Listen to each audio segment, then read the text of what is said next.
Chicken tikka skewers, one of the many delights of Indian cuisine. Spiced marinated chicken, traditionally cooked in a high heat tandoor oven. Today, I'm showing you how you can achieve the closest possible results at home in your oven. So let's get started.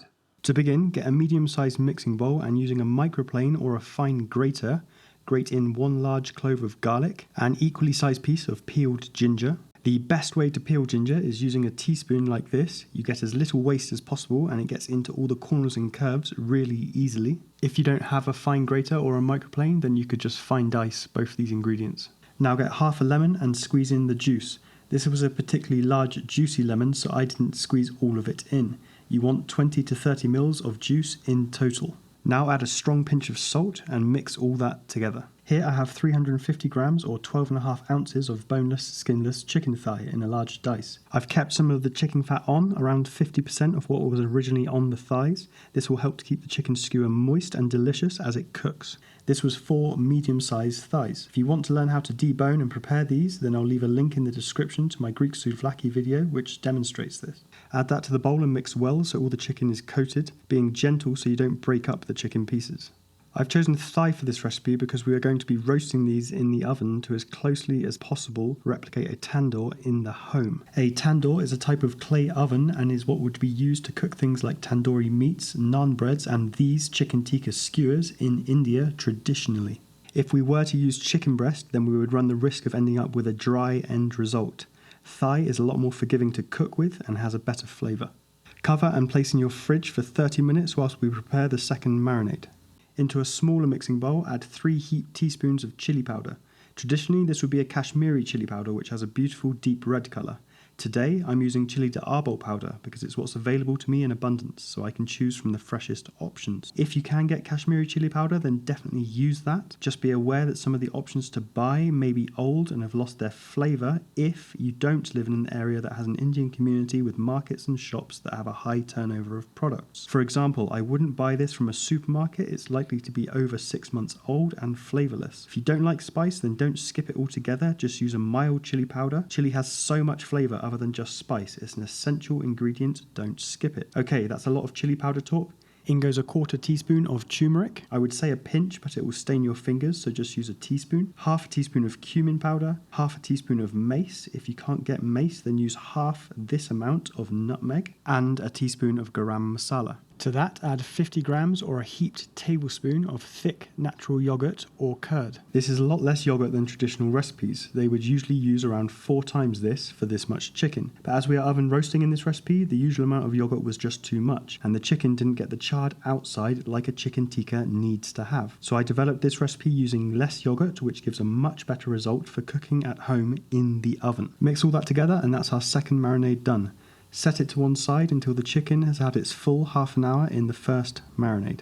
Half an hour later and the chicken is ready for the next step. Grab your yogurt spice mix and add around a tablespoon or 2 of neutral tasting oil like grapeseed or canola. Sometimes yogurt can loosen up when mixed or processed, so to be safe we're adding the oil at this stage so we end up with the right consistency, which wants to be similar to cream cheese.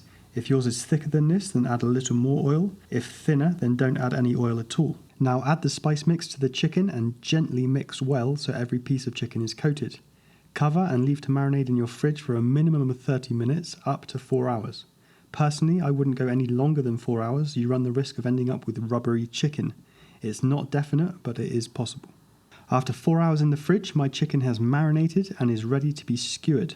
Firstly, preheat your oven to as hot as it will go. If you're uncomfortable doing this, then the minimum temperature I would cook these would be at 250 Celsius, 480 Fahrenheit. Get a sheet tray with a rack like this. This is what we're going to cook the chicken on. You just want it so the chicken is suspended from the base of the tray and surrounded by air. Get a pastry brush. You could also just use a paper towel or your finger and brush some neutral tasting high smoke point oil like grapeseed, sunflower, canola all over the rack.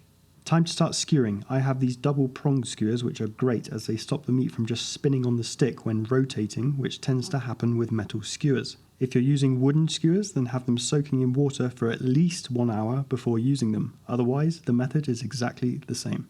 Pierce the meat, staying as central as possible so nothing falls off the skewer when cooking. And pack the chicken tight so everything cooks evenly. If you're using less meat per skewer or you have longer skewers, then just have the chicken taking up less length on the stick. It's better to be packed tight than it is to be spaced out over the whole skewer. After a quick clean up, we'll season the outside of the skewers with a touch more salt on both sides. At this stage, if you didn't add any oil to your marinade earlier, then you'll want to drizzle, brush or spray some to the outside of the skewer now. And into the very hot, preheated oven they go for 6 minutes. After 6 minutes of high heat cooking, the skewers are looking great and starting to get a little char in places. Turn them 180 degrees and back into the oven for another 4 to 6 minutes. At this stage, you'll need to judge how well your oven is doing. If you have more char than this, then you'll be closer to 4 minutes. Less char, then you may be 6 minutes plus. After 5 more minutes of high heat cooking, my skewers are ready to come out. I'm using my thermometer to check the internal temperature is above 80C 175F. And I wouldn't be unhappy if these were at 90C 195F. Thigh meat can take it while still being juicy and succulent. This is where chicken breast would become dry. These look amazing, you guys. They have the classic chicken tikka charred outside with the strong spiced smell. A true taste of India, achievable at home without a tandoor oven and just with a few tweaks I have put in this recipe. I tried to cook these in a few different ways. On my grill, they just ended up sticking and burning. Under a plancha, but the outside of the chicken got too dry before the inside was cooked. And finally, this method in a high heat oven, which worked the best. Simply serve on a bed of rice or with your favourite Indian side dishes and sauces. And as always, guys, ingredients, equipment lists, and links to other videos in the description below. Alright guys, and that's that. If you want to learn how to debone a chicken thigh, go check out my Greek Souvlaki video. I'll see you next time.